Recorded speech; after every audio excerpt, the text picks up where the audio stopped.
आज के वीडियो में हम लोग फ्रैक्शन के बारे में पढ़ेंगे कि फ्रैक्शन होता क्या है। देखो क्या होता है फ्रैक्शन। तो फ्रैक्शन क्या होता है कि जब कोई बॉडी किसी सरफेस के ऊपर रखी होती है, जब कोई बॉडी किसी सरफेस के ऊपर रखी होती है और हम उस बॉडी को पुश करते हैं या पुल करते हैं, हम उस बॉडी को पुश करें या पुल करें, हम पुल कर रहे हैं और पुश कर रहे हैं, तो होता क्या है कि वो जो सरफेस, जिस सरफेस पे वो रखी हुई है, वो सरफेस इस बॉडी के मोशन को रेजिस्ट करता है, अपोज करता है। ये सरफेस क्या करता है? ये सरफेस करता ये है कि ये इस बॉक्स को स्लाइड करने से, मोशन में आने से रोकता है। ठीक, ये इसको नहीं जाने देना चाहता। वो कहता है कि तुम यहीं रुको, तुम्हें कहीं नहीं जाना है।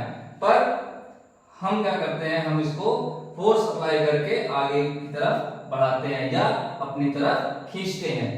ठीक, तो अब जो फोर्स ये सरफेस आपस में एक दूसरे पर लगा रहे हैं, कौन से दो सरफेस? एक इस बॉक्स का सरफेस जो इसके साथ कांटेक्ट में है, और दूसरा जिस सरफेस पर ये रखा हुआ है। तो ये दोनों ही सरफेस एक दूसरे के कांटेक्ट में है, तो ये दोनों सरफेस मिलकर एक फोर्स अप्लाई करते हैं। ठीक है, एक फोर्स जनरेट करते हैं, जिस फोर्स को हम लोग क्या बोलते हैं? Friction force. और वो फोर्स करता क्या है? वो इस बॉक्स के मोशन को रेजिस्ट करता है, वो इस बॉक्स को मूव नहीं होने देना चाहता है, वो इसको ना तो आगे की तरफ जाने देना चाहता है और ना पीछे की तरफ जाने देना चाहता है। तो वो फोर्स आखिर होता कितना है? ठीक है, तो होता है वो F equals to mu R, F equals to mu R. ठीक, अब यहां पर F क्या है, म्यू क्या है और R क्या है? देखो तो समझने की कोशिश करेंगे इसको। M इसका वेट है, इस बॉक्स का, सॉरी वेट नहीं, मास है। M क्या है? इस बॉक्स का मास है। ठीक, तो मान लीजिए M मास का एक बॉक्स किसी सरफेस पर रखा हुआ है, तो इसका वेट किधर को अप्लाई होगा? डाउनवर्ड डायरेक्शन में अप्लाई होगा, नीचे की तरफ। ठीक, तो इसका मास m है, जिसका वेट mg हो जाएगा। कितना हो जाएगा? mg हो जाएगा। और इसका नॉर्मल r होगा। तो इस पर जो फोर्स होगा, फ्रिक्शन फोर्स होगा, वो कितना होगा? F equals to mu R. F क्या है? इसका फ्रिक्शन फोर्स है। अब फ्रिक्शन फोर्स के तीन पार्ट होते हैं। तीन पार्ट कौन कौन से होते हैं? नंबर 1, नंबर 2 और नंबर 3। कौन कौन से पार्ट होते हैं? एक static friction, number 2 limiting friction, और नंबर 3 काइनेटिक फ्रिक्शन।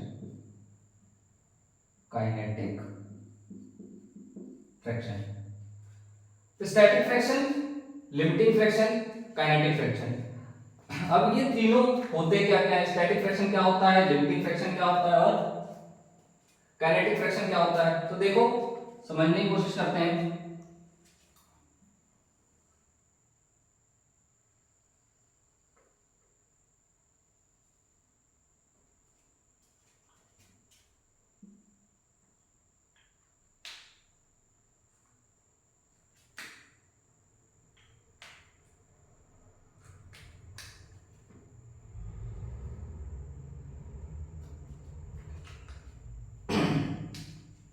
जब ये बॉक्स किसी सरफेस पर रखा हुआ था, तो आपने इसको पुश करना शुरू किया।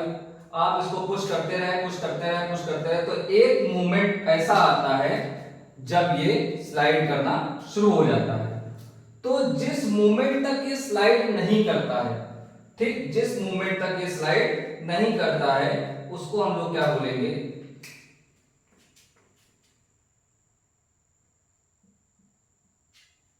Fs, static friction force.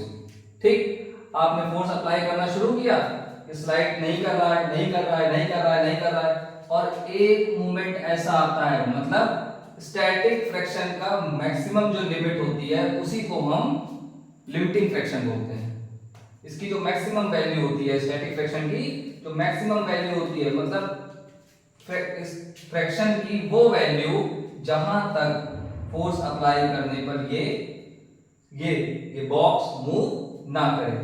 ठीक, ये बॉक्स जिस फोर्स तक मूव नहीं करता है उसको हम क्या बोलते हैं, लिमिटिंग फ्रैक्शन फोर्स। और जिस मूवमेंट के बाद ये मूव करना शुरू हो जाता है तो उसको हम क्या बोलते हैं, काइनेटिक फ्रैक्शन फोर्स। ठीक, तो ये जो है ये क्या है, ये limiting fraction force. Limiting fraction force, static fraction force और काइनेटिक फ्रैक्शन फोर्स।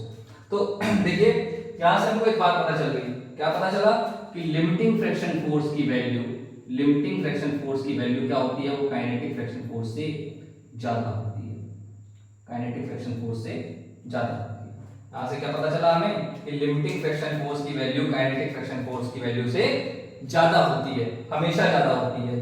ठीक, तो ये चीज आपने महसूस करी होगी। कैसे महसूस करी होगी, देखो आपने कभी अपने घर पे कोई बॉक्स, कोई टेबल या कोई भी ऐसी चीज जिसको धक्का दिया होगा, तो जब आप उसको पुश कर रहे होंगे, खिसका रहे होंगे, तो आपने महसूस किया होगा कि जब आप उसको धक्का देना शुरू करते हैं तो एक मूवमेंट तक वो टेबल या वो बॉक्स मूव नहीं करता है। ठीक, और फिर एक मूवमेंट के बाद वो मूव करना शुरू हो जाता है।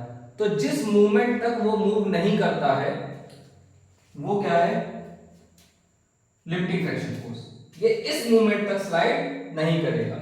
लेकिन जैसे ही आप इसको ओवरकम करते हैं, जैसे ही आप इससे ज्यादा फोर्स अप्लाई करते हैं, वो टेबल या वो बॉक्स या वो जो भी बॉडी है वो स्लाइड करनी शुरू हो जाती है। और जैसे ही वो स्लाइड करना शुरू करती है तो आपने महसूस किया होगा कि जितना फोर्स आप पहले अप्लाई कर रहे थे उससे कम फोर्स में वो मूव करती रहती है, वो स्लाइड करती रहती है।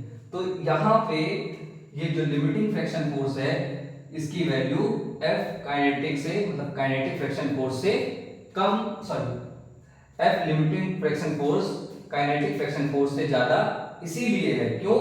क्योंकि हमने ये फील किया, हमने ये देखा है क्या क्या जब हम किसी टेबल को, किसी बॉक्स को स्लाइड कराते हैं या पुश करते हैं या पुल करते हैं, तो एक मूवमेंट तक, जिस मूवमेंट तक वो स्लाइड नहीं करता है या वो मोशन में नहीं आता है, उस पॉइंट तक जितना फोर्स अप्लाई कर रहे होते हैं उससे कम फोर्स में हम उसको मूव करने के बाद खिसका सकते हैं या खिसकाते रहते हैं। ठीक, तो यहां से एक चीज क्लियर होती है क्या, कि F limiting is greater than F kinetic.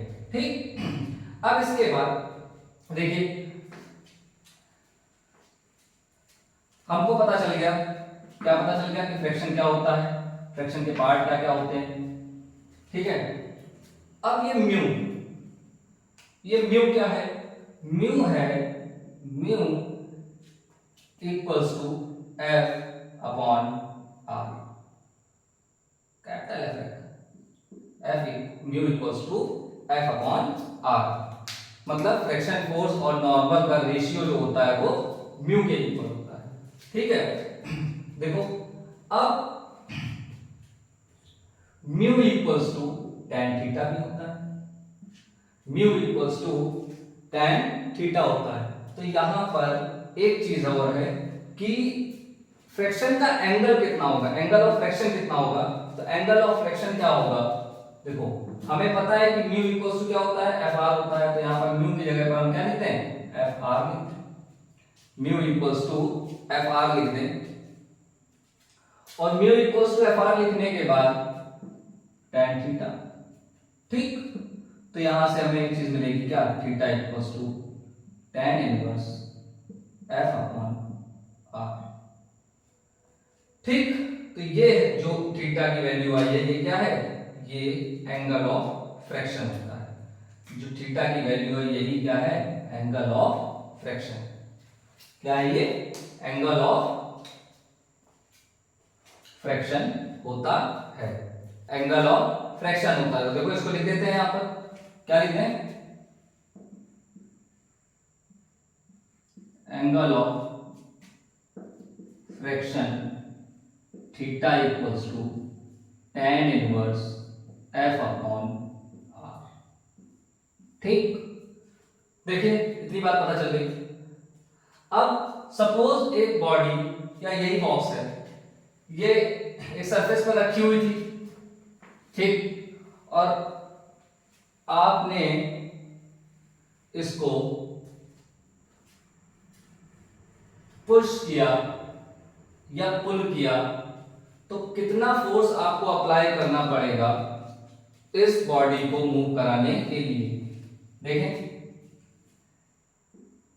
एक बॉडी एक सरफेस पर रखी हुई है जिसका मास m है, तो उसका वेट क्या हो जाएगा, mg हो जाएगा, नॉर्मल r हो जाएगा, ठीक, और आपने इसको पुल किया, p फोर्स अप्लाई किया, आपने इसको पुल करके p फोर्स अप्लाई किया पुल करने के लिए, ठीक, तो कितना फोर्स अप्लाई करेंगे कि ये जो बॉडी है, ये जो बॉक्स है, ये स्लाइड करना शुरू कर दे। तो आप देखो कि ये जो फोर्स आपने अप्लाई किया है, ये हॉरिजॉन्टल से एक एंगल पर है, और उस एंगल की वैल्यू हम ले लेते हैं अल्फा, ठीक।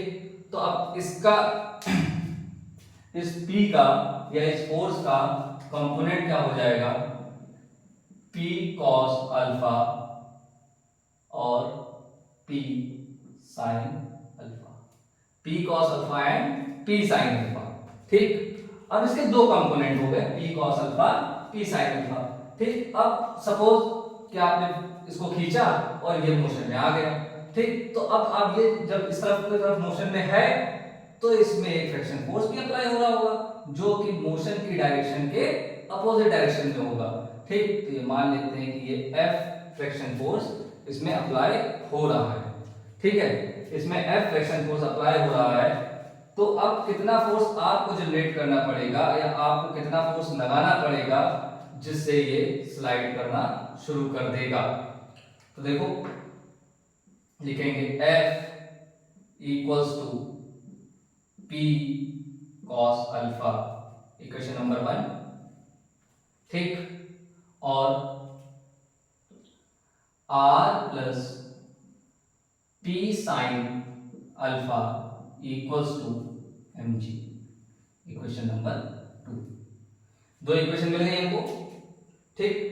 अब हमें पता है, हमें क्या पता है, हमें पता है कि F equals to mu R, क्या पता है, F equals to mu R, हमें पता है F equals to mu R होता है। तो F को रिप्लेस करेंगे हम, F की जगह पे क्या लिख देंगे, म्यू आर, तो हो जाएगा mu R equals to P cos alpha,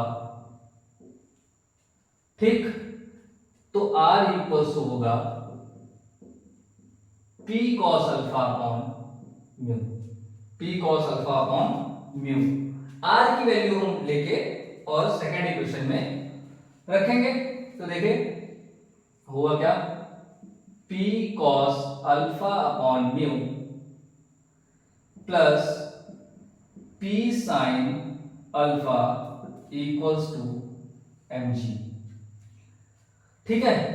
अब इसके बाद हम एलसीएम ले लें, एलसीएम ले लें तो क्या मिलेगा कि P cos alpha plus mu P sin alpha, LCM लिया था हमने म्यू mg, म्यू एलसीएम लिया, म्यू म्यू कैंसिल हो गए, 1 आया, 1 का मल्टीप्लाई किया P cos अल्फा प्लस 1 से डिवाइड किया म्यू को, म्यू आया, ऊपर वाले का मल्टीप्लाई किया न्यूमरेटर में, तो हमको क्या मिला, mu P sin alpha equals to mg upon 1, cross multiply करेंगे तो मिलेगा P cos alpha plus mu P sin alpha equals to mu mg, ठीक।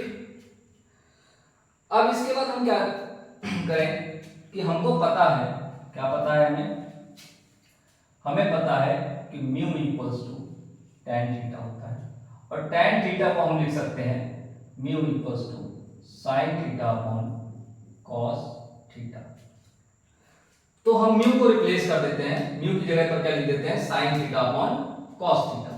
तो लिखें P cos alpha plus sine theta upon cos theta sine alpha, P हम आगे लिख दे रहे हैं इधर, equals to sine alpha sorry sine theta upon cos theta M G. ठीक है, हमने क्या किया, हमने म्यू को रिप्लेस कर दिया sign theta upon cos theta से। ठीक, अब देखिए क्या करें, देखें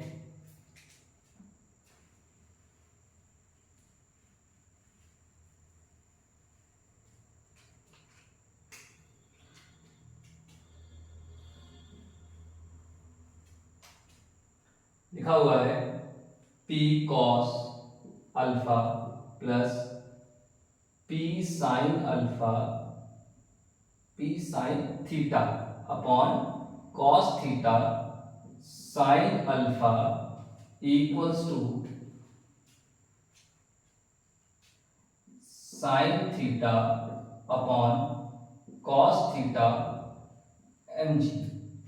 यहां पर फिर से हम एलसीएम ले लें, cos थीटा तो क्या होगा, P cos alpha cos theta plus P sin theta sin alpha equals to sin theta upon cos theta M G. ठीक, अब इसके बाद देखिए क्या करें, cos थीटा कैंसिल हो गए, cos थीटा कैंसिल हो गए, P कॉमन ले लें तो क्या मिलेगा, cos alpha cos theta plus sin alpha sin theta equals to mg। ये मिल गया।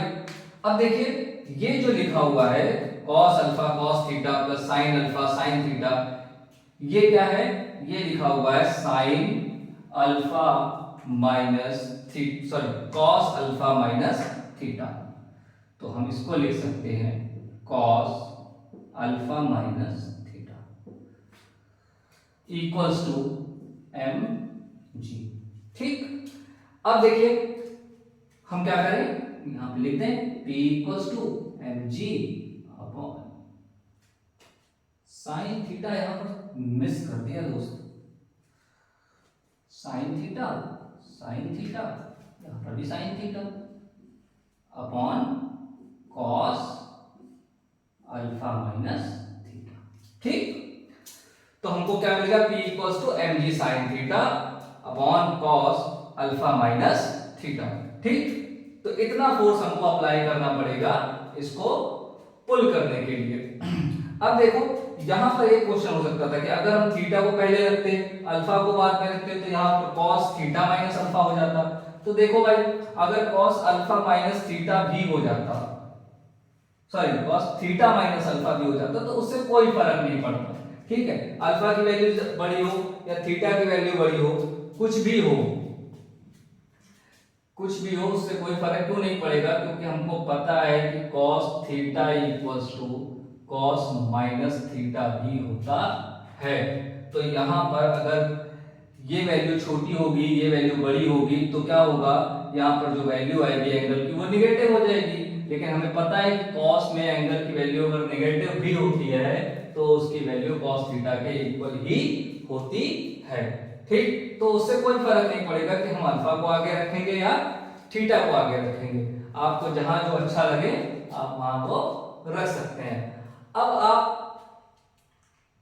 क्या करें कि आपने एक बार इसको पुल किया था, अब एक बार इसको आप पुश करना शुरू कर दें,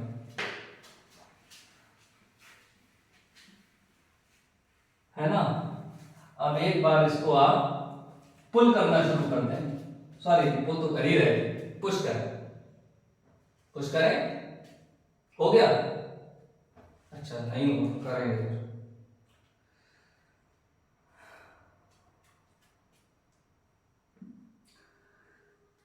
तो देखो भाई, अरे फालतू में मिटा दिया यार, फिर से बनाना पड़ेगा। लो बना दिया, अच्छा चलो।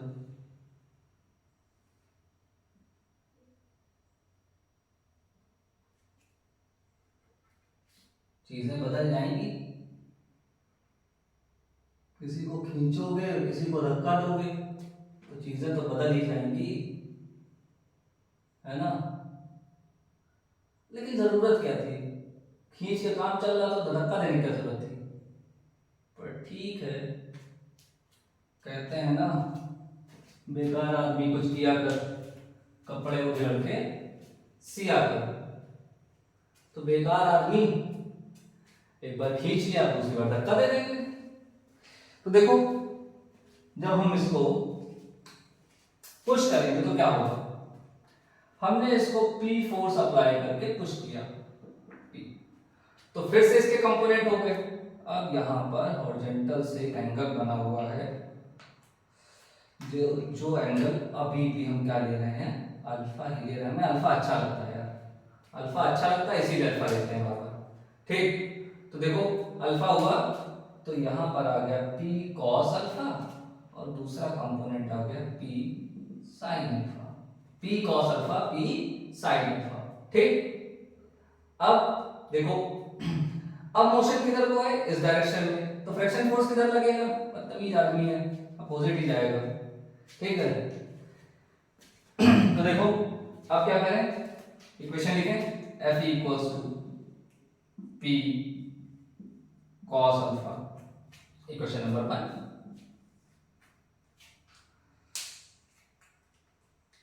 और R equals to P sin alpha plus mg, mg vector वाला नहीं, मास इनटू ग्रेविटेशनल एक्सेलरेशन। ठीक, इक्वेशन नंबर 2। अब देखो हमें पता है, क्या पता है,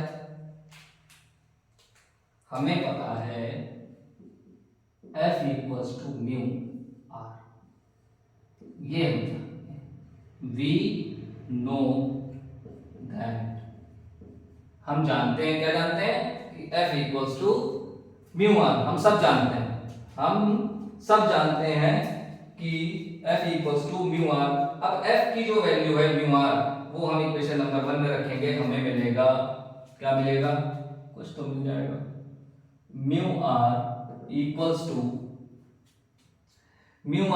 टू P cos अल्फा। ठीक, अब देखो यहां से लिख दें R equals to P cos alpha upon mu.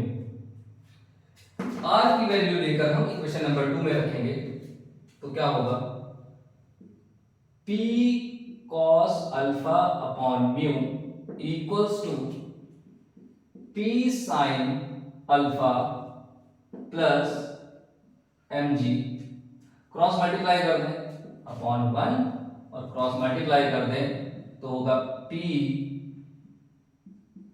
cos alpha equals to mu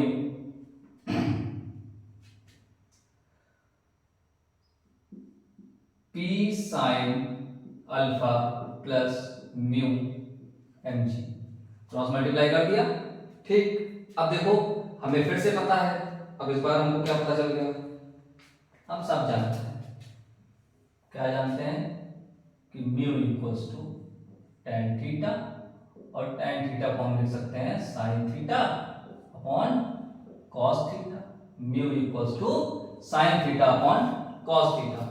हमें पता है, क्या क्या पता है, हमें पता है कि mu equals to sin theta upon cos theta, तो म्यू को हम रिप्लेस करेंगे और लिखेंगे P cos alpha equals to sin theta upon cos theta, P sin alpha plus sin theta upon cos theta mg,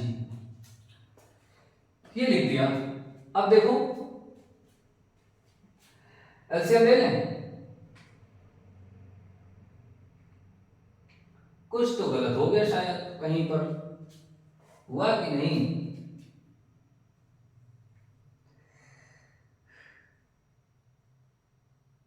कुछ गलत कर दिया?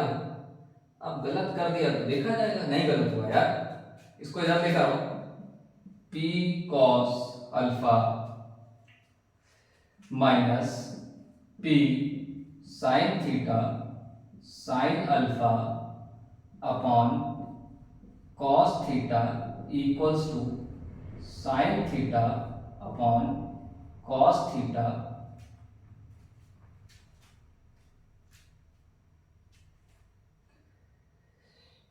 M G. आसान कर सकते थे, एक लाइन कम हो जाती, पर चलो ठीक है, अब लिख दिया सो लिख दिया। एलसीएम ले लें कॉस थीटा, तो आ जाएगा P cos alpha cos theta minus P sine theta sine alpha equals to sine theta upon cos theta M जी।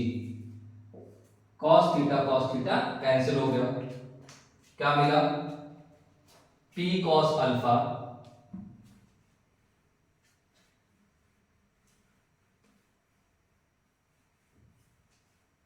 क्या मिल गया? P cos alpha cos theta minus P sine theta sine alpha equals to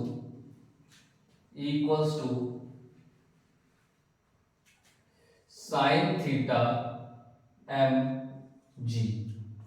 ठीक, टू है ये।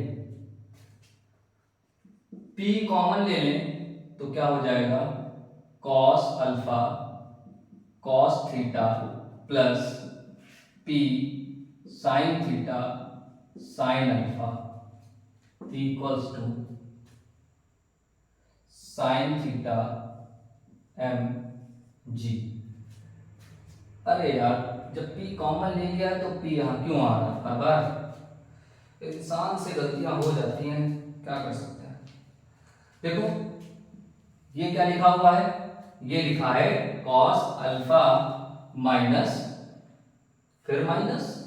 अरे यार minus minus है पहले से यहां पर, तो देखो ये लिखा हुआ है कॉस अल्फा प्लस थीटा, तो P cos alpha plus theta equals to sine theta M ji. Sine theta M G. ठीक, अब कुछ नहीं करना, अब हो गया, कुछ नहीं करना, एक लाइन लिखना है और पूरा काम खत्म। क्या? P equals to sine theta M G divided by cos alpha plus theta. तो हम कितना फोर्स अप्लाई करेंगे? P equals to M G. इसको इस तरह से लिख देते हैं, अच्छा लगेगा लिखने में। थोड़ा सा अटपटा लग रहा है और कुछ नहीं, थोड़ा सा अटपटा लग रहा है, बाकी तो ठीक है। लिख दें P equals to M G sine theta divided by cos alpha plus theta. अब ठीक है, अब सही है, अच्छा लग रहा है देखने में। तो कितना फोर्स अप्लाई करना पड़ेगा? P equals to M G sine theta divided by cos alpha plus theta. अगर किसी चीज को हम पुश करेंगे तो हमें कितना फोर्स अप्लाई करना पड़ेगा, पुल करेंगे तो कितना फोर्स अप्लाई करना पड़ेगा, हम कर चुके हैं अभी। P equals to M G sine theta cos alpha minus theta. तो देखो हमको दो फॉर्मूले मिले। एक फॉर्मूला मिला जब हम किसी बॉक्स को पुल कर रहे थे, और दूसरा मिला जब हम किसी बॉक्स को पुश कर रहे थे। ठीक, जरा दोनों फॉर्मूलों को एक साथ लिखते हैं और देखते हैं क्या मजेदार चीज निकल के आती है। कुछ तो बहुत बेहतरीन निकलने वाला है, कुछ है जो अच्छा सा आएगा, देखना क्या आएगा। देखो कुछ बहुत बेहतरीन सा आएगा। पुल पुल के केस में क्या होगा, P इक्वल्स टू mg, अरे m बहुत अच्छा बन गया यार, mg sine theta divided by cos alpha minus theta. और पुश कर रहे थे तो P equals to mg sine theta divided by cos alpha plus theta. दो चीजें सामने आ रही हैं, ठीक।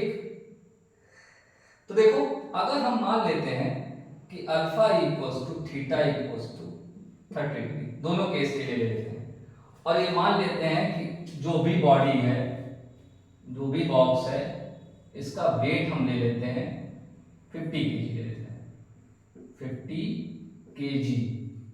50 केजी का एक बॉक्स है जिसको हम क्या कर रहे हैं, एक बार पुल कर रहे हैं और एक बार पुश कर रहे हैं। और जब पुल कर रहे हैं तो एंगल 30 डिग्री, और जब पुश कर रहे हैं तब भी एंगल 30 डिग्री है, दोनों केस के लिए सेम है, ठीक। तो हम जरा वैल्यू रखें इन दोनों में, देखें क्या चेंजेस आते हैं। तो P इक्वल्स टू वेट, अच्छा वेट क्या है, वेट का मतलब हो गया सीधे सीधे पूरा mg की वैल्यू ही दी हुई है, mg इक्वल्स टू 50, तो रखें 50 sine 30 degree divided by cos 30 minus 30, दोनों 30, ठीक। तो क्या हुआ, देखो क्या हुआ, कुछ नहीं हुआ। 50 जी मार्कर कुछ गड़बड़ कर रहा है शायद,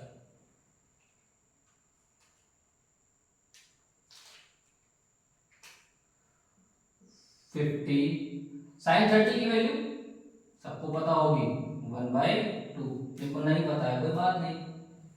और cos 0 डिग्री, cos 0 की वैल्यू क्या होती है, 1 होती है। तो जब cos 0 की वैल्यू 1 रखेंगे तो हो जाएगा 50 इंटू 1/2 डिवाइडेड बाई 1, तो सेम नंबर आएगा, कोई फर्क नहीं पड़ेगा उससे। और इसको जब सॉल्व करेंगे तो कितना आएगा, 25 न्यूटन, 25 न्यूटन।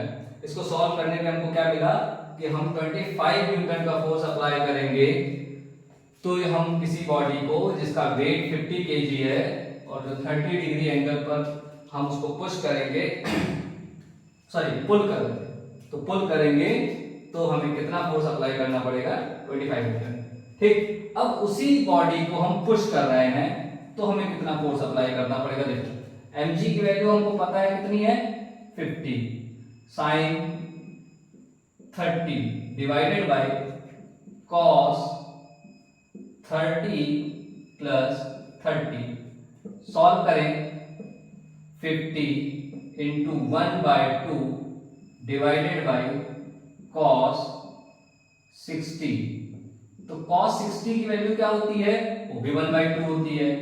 तो 50 इंटू 1/2 डिवाइडेड बाय 1/2, 1/2 घर चले गए, कितना बचा, हमको आंसर मिल गया 50 न्यूटन।